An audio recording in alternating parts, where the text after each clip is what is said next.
Thomas Alva Edison ایک امریکی سائنسدان تھا جو 1847 میں پیدا ہوا۔ شروع میں جب وہ 8 سال کا تھا تو اسکول کی ایک ٹیچر نے اس کو بہت زیادہ سوالات کرنے اور خبتی قسم کا بچہ قرار دے کر اسے اسکول سے نکال دیا۔ ہوا کچھ یوں کہ ٹیچر نے ایک ایگزامپل دی کہ ہم اس لیے نہیں اڑ سکتے کہ ہمارے پر نہیں ہیں، جبکہ پرندے پروں کی وجہ سے، کیونکہ ان کے پاس پر ہیں، اس لیے وہ اڑ سکتے ہیں۔ تھامس ایلوا نے ایک لاجیکل سوال کیا اور پوچھا کہ میڈم، پتنگ کے پر نہیں ہوتے لیکن وہ پھر بھی اڑتا ہے۔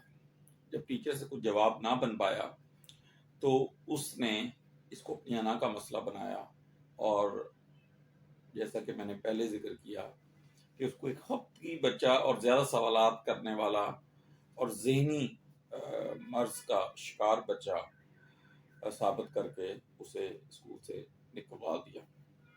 مگر تھامس کی والدہ جو تھی وہ اس بات کو بھانپ چکی تھی کہ زیادہ سوالات کرنا ایلوا کا ایک تخلیقی ذہن کا مالک ہونا یا ہونے کی طرف اشارہ کر رہا ہے۔ ایلوا کی والدہ نے اسے اس کے تخلیقی ذہن کو بھانپتے ہوئے ان کاموں کی طرف راغب کرنے میں اس کی مدد کی۔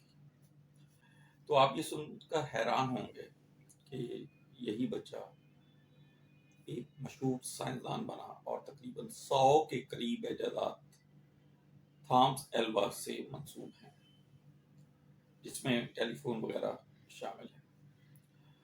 میں ایک بات گوشوار کرنا چاہتا ہوں بہت سے بچوں کے والدین سے اور ان کے ٹیچر سے، کہ ایسے بچے جو آپ سے بہت سوالات کرتے ہیں وہ یہ ظاہر کر رہے ہوتے ہیں کہ وہ ایکسٹرا آرڈینری ہیں۔